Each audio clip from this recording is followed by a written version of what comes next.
Salut à tous, bienvenue dans cette nouvelle vidéo dans laquelle on va voir 5 critères qui vont vous permettre de choisir le meilleur dictionnaire possible pour votre apprentissage. Alors pourquoi je fais cette vidéo aujourd'hui? Tout simplement parce qu'un dictionnaire, c'est quand même l'objet qu'on tient souvent pour acquis, qu'on voit prendre la poussière dans une étagère, qu'on n'a plus envie d'utiliser parce qu'on l'associe à quelque chose de totalement obsolète. Alors que pourtant, un dictionnaire, ça peut prendre plusieurs formes différentes et surtout, ça peut être un objet à la fois très moderne et très puissant qui va vous accompagner pendant des années dans votre apprentissage. Alors, il peut y en avoir deux types. On va voir un peu les classifications tout d'abord. La première classification évidente, c'est est-ce que ce sera un dictionnaire papier ou un dictionnaire électronique? Alors, le dictionnaire papier, c'est la formule à la papa, hein, c'est vraiment le truc classique auquel tout le monde pense en premier, c'est-à-dire un livre avec des entrées. La deuxième forme, ça peut être la forme électronique, donc ça peut être aussi varié qu'un logiciel sur votre ordinateur, un petit appareil dédié, une appli sur votre téléphone, un site internet, etc.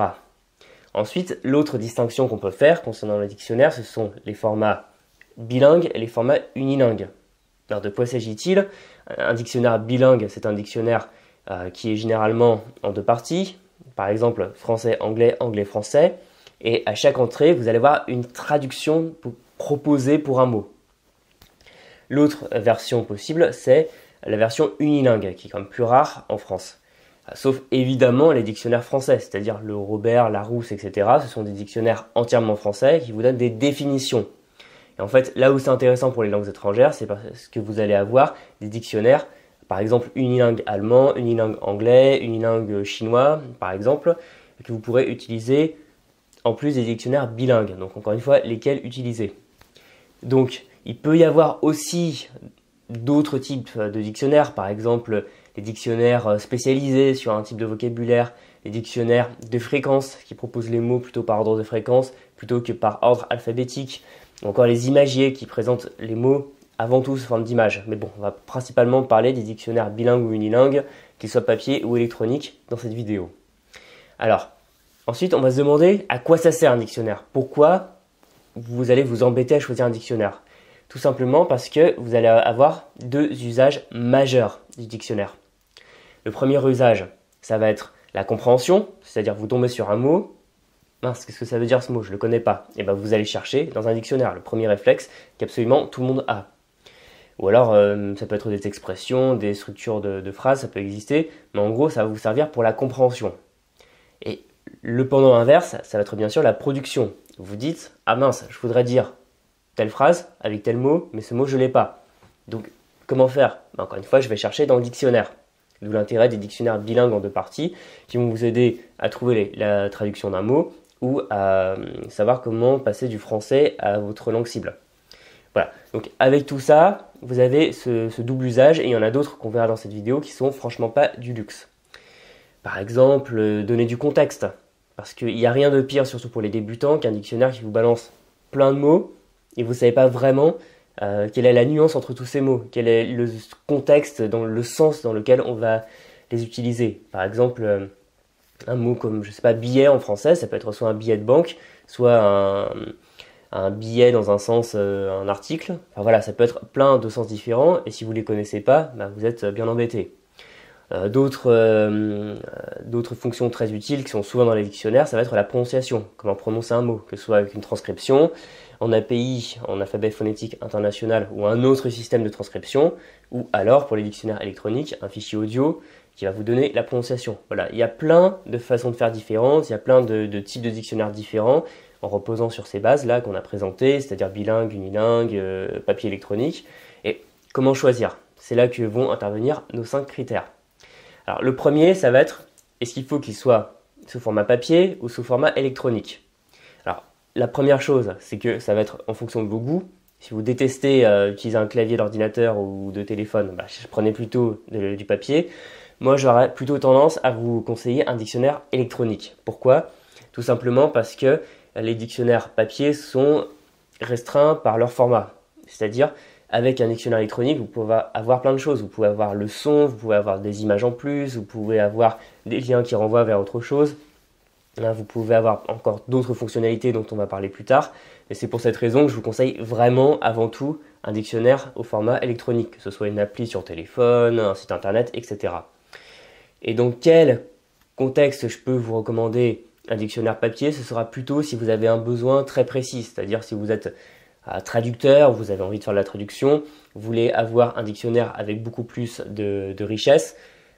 Il faut quand même admettre que les gros dictionnaires très spécialisés, plutôt pour les niveaux avancés, enfin c'est les dictionnaires qui pèsent une tonne là, ont plus de matière, généralement dans les définitions, les choses comme ça, que les dictionnaires sous format électronique. Souvent sont plus succincts. Donc dans ce cas, je peux vous conseiller les dictionnaires papier, mais de manière générale, vous embêtez pas avec, vous prenez un site, une appli, ça fera très bien l'affaire. Deuxième critère, bilingue ou unilingue. Alors là, ça va être très simple. Généralement, quand vous commencez à apprendre une langue, vous n'avez tout simplement pas le niveau pour ne serait-ce que comprendre les définitions d'un dictionnaire unilingue. C'est-à-dire, si vous commencez l'espagnol, que je vous donne un dictionnaire espagnol, vous n'allez pas comprendre les définitions. Donc ça n'a aucun intérêt. Donc si vous avez un niveau débutant à intermédiaire, cherchez pas, prenez un dictionnaire bilingue, c'est-à-dire un dictionnaire avec la traduction en français ou en anglais. Par exemple, espagnol-français, espagnol-anglais, ou n'importe quelle autre langue que vous connaissez. Et ce sera plus simple parce que ce sera se ramener à quelque chose que vous connaissez. Vous pouvez utiliser les dictionnaires unilingues plus tard parce qu'ils ont une richesse que n'ont pas les dictionnaires bilingues. C'est que généralement, la définition va vous donner un bien meilleur aperçu de l'usage du mot. C'est-à-dire ce que veut dire vraiment ce mot, ce qui permet d'avoir un vocabulaire plus nuancé et de répondre à la question, qu'on se pose à un niveau plus avancé, de se dire mais c'est quoi exactement la différence entre ces deux mots qui ont l'air parfaitement synonymes? Voilà, donc je vous conseille plutôt un dictionnaire bilingue quand vous commencez et le dictionnaire unilingue, que ce soit papier ou sur internet, encore une fois, ça peut attendre pour plus tard, mais ça devient vraiment très utile passé un certain niveau. Ensuite, le critère numéro 3. Alors, il y a plein d'autres fonctions dont je vais pouvoir parler, mais celle-là, je voulais vraiment la mettre à part parce qu'elle est super importante. C'est la prononciation.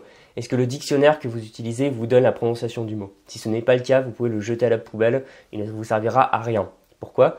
Parce que si vous ne connaissez que l'écriture d'un mot, vous perdez 50% de l'intérêt.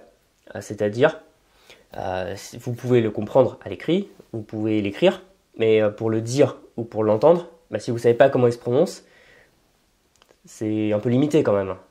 Et donc, pour certaines langues, ça va, si la prononciation est à peu près régulière, mais pour d'autres langues, par exemple l'anglais, ça passera pas, ce sera vraiment très insuffisant. Donc prenez un dictionnaire qui aura au minimum la prononciation en alphabet phonétique international ou un autre système qui vous donne tout ce que vous avez besoin de savoir. Quels sont les sons précis utilisés, quelles sont les syllabes accentuées, quelles sont les intonations s'il y en a dans votre langue cible.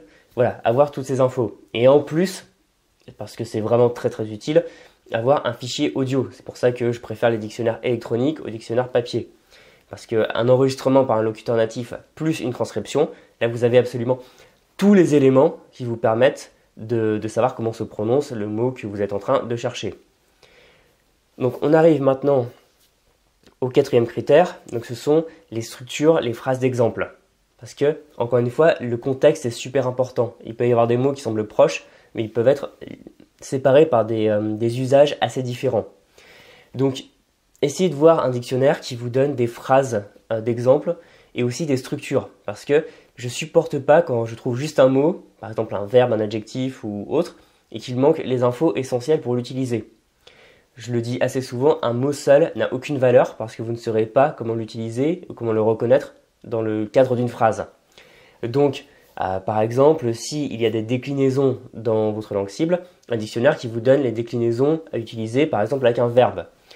S'il y a par exemple des conjugaisons assez irrégulières, un dictionnaire avec par exemple un onglet dans lequel vous trouvez la conjugaison du verbe, comme ça vous savez comment l'utiliser dans une phrase. Si vous n'avez pas ça, vous pouvez chercher dans d'autres ressources comme les corpus, dont j'ai déjà parlé dans une précédente vidéo. Mais si vous avez absolument aucune indication de comment se prononce un mot, vous avez juste un mot tout seul qui ne sert à rien. Donc, ayez toujours un dictionnaire qui vous dise comment utiliser un mot, dans quel contexte, et pour l'avoir de manière automatiquement utilisable dans votre tête. On arrive au dernier critère, ce sont les autres fonctions utiles qui là vont dépendre de la langue. Alors ça peut être n'importe quoi, ça peut être plein de choses. Et là, la technologie, encore une fois, est très intéressante. Moi, j'aime beaucoup les dictionnaires, par exemple, qui ont un historique de recherche. Pourquoi? Parce que, par exemple, quand je suis à l'étranger et que j'ai besoin de rechercher un mot, hop, je le regarde rapidement, mais il y a des chances pour que je l'oublie après. Et ce que je fais quand je rentre au voyage, c'est que j'ai tout un historique long comme le bras, et je retrouve tous les mots dont j'ai eu besoin, et donc plein de mots qui peuvent me servir. Donc, par exemple, la dernière fois que je suis allé au Japon, je ne savais pas vraiment comment on disait siège réservé, non réservé, parce que j'avais pas spécialement pensé à l'apprendre. Bah là, je l'ai appris parce que je l'ai noté un moment dans mon dictionnaire sur mon téléphone, et comme ça, par la suite, j'ai pu regarder. Il y a plein d'autres fonctions, par exemple les tracés, ou un dictionnaire qui vous donne un clavier étranger si par exemple votre langue cible ne s'écrit pas en alphabet latin ou s'écrit en alphabet latin avec des spécificités supplémentaires. Par exemple, c'est indispensable selon moi pour les dictionnaires en chinois et en japonais parce que quand vous avez des caractères, vous n'êtes pas forcément sûr de la prononciation qu'ils ont dans ce mot. Et voilà. Même sinon, ce que j'adore, c'est les dictionnaires, il n'y en a pas beaucoup qui ont une interaction avec d'autres logiciels. Par exemple, les dictionnaires qui peuvent vous permettre de chercher des mots et les ajouter à un logiciel de répétition espacée, par exemple Anki, ça c'est vraiment super parce que voilà, vous cherchez un mot, vous dites bon, ce mot j'en ai besoin, je l'ajoute à mon logiciel et la fois suivante, je révise sur mon logiciel. Enfin, c'est vraiment un gain de temps qui est immense. Voilà, c'était mes 5 critères pour choisir un dictionnaire. Donc, est-ce qu'il est papier ou électronique? Je préfère l'électronique, mais après, c'est à vous de voir. Bilingue ou unilingue? Bilingue plutôt pour débutants intermédiaires, même relativement avancés, mais le niveau unilingue est vraiment très intéressant. Ce format est vraiment très intéressant si vous voulez vraiment pousser vos connaissances de la langue à fond. Ensuite, le son, la prononciation, savoir comment se prononce un mot. Puis, les structures, les phrases d'exemple pour savoir comment s'utilise le mot dans le cadre d'une phrase. Et pour terminer, d'autres fonctions qui vont vous faciliter la vie et rendre votre apprentissage plus facile, plus rapide et moins contraignant. Je vous remercie d'avoir regardé cette vidéo. Si cette vidéo vous a plu, vous pouvez toujours vous abonner à la chaîne et cliquer sur la petite cloche, comme ça vous recevrez directement toutes les vidéos futures. Vous pouvez aussi vous inscrire avec le lien dans la description pour recevoir ma vidéo, ma mini-formation 25 techniques pour apprendre votre vocabulaire. Et on se dit à très bientôt pour une prochaine publication. Salut!